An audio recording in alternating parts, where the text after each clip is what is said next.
Looking back at last week's performance, being that usually I like to put the game to rest, so to speak, and move on to our next opponent. But we do have a bye.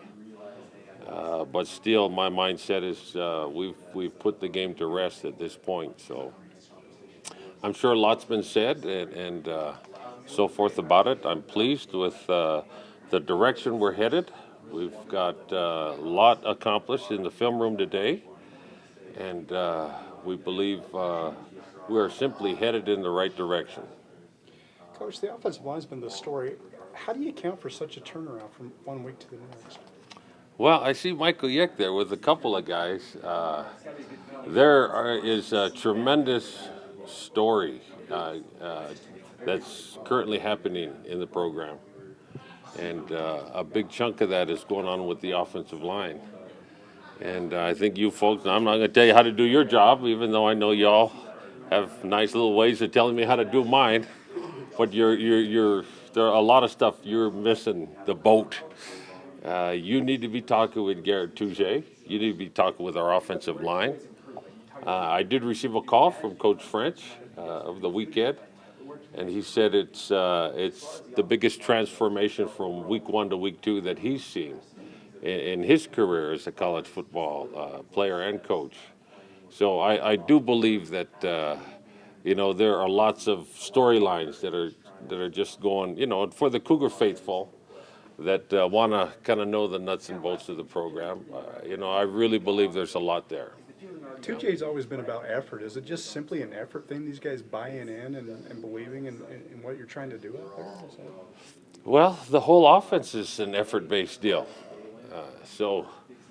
The offensive line is no different from our wide receiver spot. It's trying to put forth your best effort on every given play. So whether the play is good, bad, or not, play the next play sort of thing. And Coach Touche has done a really good job within a quick year with the players we have to develop a culture, a mindset. And I know it didn't show as much as we'd like week 1, but we keep plugging away, and week 2 we were better.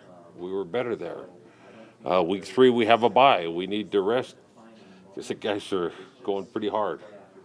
The next game we hope to take a step forward. So that's the idea.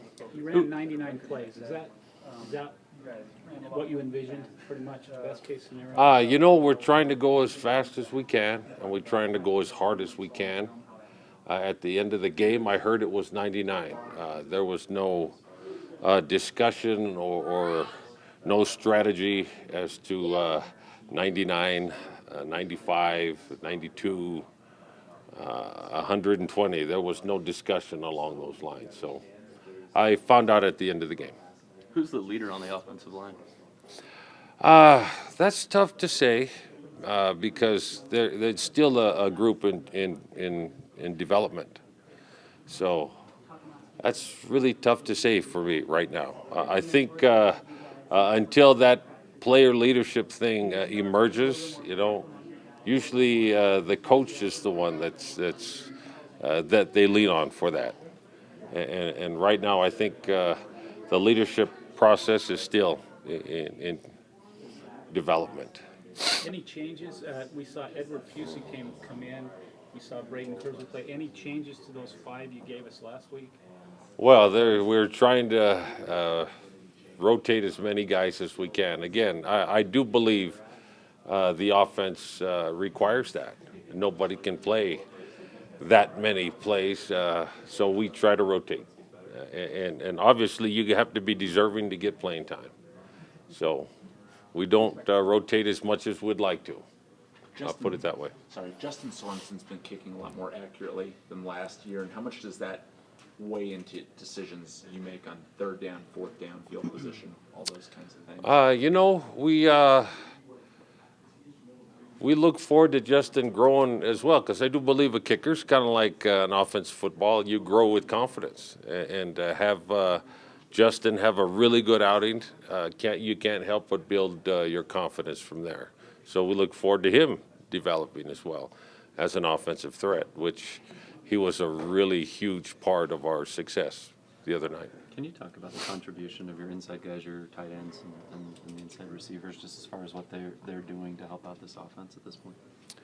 Well, those long runs had a lot to do with how those guys are working downfield. And, I look forward to them developing with the offense just as much as any position. But I will say this, their effort is getting better.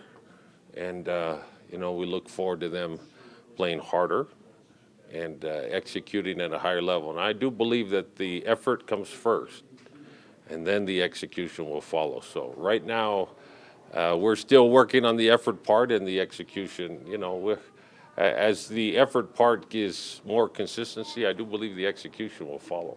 You've had great tight ends in receiving over your years here. Do you see them emerging more in the passing game as well, or are you seeing like what you're seeing as far as the blocking side of that, just from what they're doing right now? Well, that kind of goes hand in hand.